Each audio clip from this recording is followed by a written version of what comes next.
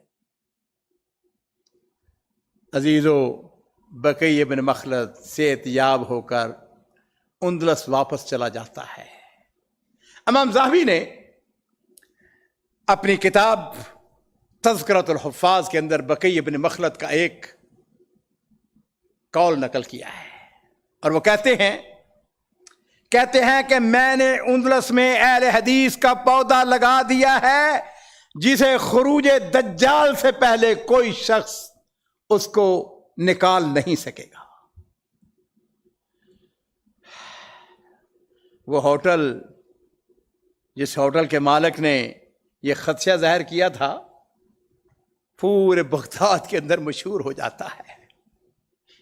لوگ اس ہوٹل کے پاس سے گزرتے تو پتہ کیا کہتے ہیں؟ یہ وہ ہوٹل ہے جہاں امام احمد بن حنبل اپنے شاگرد کا پتہ لینے کے لیے آئے تھے۔ میرے عزیزوں، میرے بھائیوں، میرے بچوں، اس علم کو حاصل کرنے کے لیے محنت، جدوجہد، کوشش، بڑی باتیں، بڑے واقعات۔ من یرد اللہ بہ خیرا، آگے کیا ہے؟ یفقہ فی الدین۔ اللہ جس کے ساتھ بھلائی کا ارادہ کرتے ہیں اس کو دین کی سمجھ ادا کرتے ہیں۔ میں اللہ تعالیٰ سے دعا کرتا ہوں کہ اللہ رب العزت مجھے اور آپ سب کو دین کی سمجھ عطا فرمائے، ہمیں صحیح معنوں میں طالب علم بنائے اور ہمیں زیادہ سے زیادہ کثرت کے ساتھ مطالعہ کرنے کا، اپنے علماء کرام کے حالات زندگی ان کے بارے میں۔ اور مشائخ میں چاہوں گا کسی دن شیخ الکل فی الکل میاں نذیر حسین محدث دہلوی رحمہ اللہ ان کے اوپر ایک سیمینار کریں۔ ہم نے شیخ بن باز کے اوپر، آپ کو یاد ہوگا ہم نے ان کے اوپر سیمینار کیا تھا، آپ کے والد محترم کی سب سے وہ ان کی اہم تقریر تھی۔ اس میں یہ جو شخصیات ہیں نا، کبھی کبھار پتہ چلتا ہے انہوں نے کتنی محنت کے ساتھ کس طریقے سے کام کیا، کس طریقے سے یہ حدیث کے بوٹے لگائے۔ یہ آج الحمدللہ ثم الحمدللہ، اللہ کا شکر ہے، آج ہمارے پاس وسائل ہیں، آج ہمارے پاس علماء ہیں، آج ہمارے پاس کتابیں ہیں، آج ہمارے پاس آڈیو کیسٹ ہے، آج ہمارے پاس نہ جانے کیا کیا چیزیں موجود ہیں۔ میں اپنے بھائی جلال قادری صاحب کا اور جتنے اسٹیج پہ بیٹھے ہوئے علماء کرام ہیں ان کا فردن اور مکتب جالیات کون سا ہے جی؟ مکتب جالیات سلئی، یہ مجھے لگتا ہے زبیر کا سارا کام ہے۔ یہ ماشاءاللہ زبیر بھی بڑا کام کا آدمی ہے۔ واللہ میں آپ کو سچ بتائیں، میں مبالغے سے کام نہیں لیتا، نہ میں جھوٹ بولتا ہوں۔ میری اندر کی اگر پوچھتے ہو نا تو میں چاہتا ہوں میں اس زبیر کو اپنا استاد بنا لوں، اس سے میں سیکھوں۔ واللہ ماشاءاللہ مجھے انا اوبے تک یا اخی، یا رجال ماشاءاللہ عندک علم، اس کے پاس علم ہے، اس کے پاس لغہ عربیہ ہے، کمال ہے۔ اللہ تعالیٰ آپ کو مزید توفیق عطا فرمائے، مزید ہمت عطا فرمائے۔ آپ حضرات کو بھی بہت بہت شکریہ، آپ نے میری گفتگو جو ہے بڑی محبت کے ساتھ، پیار کے ساتھ سنی ہے۔ اللہ تعالیٰ ہم سب کو جنت میں اکٹھا کرے اور ہم سب کا خاتمہ بالخیر کرے۔ ربنا تقبل منا انک انت السمیع العلیم وآخر دعوانا ان الحمد للہ رب العالمین۔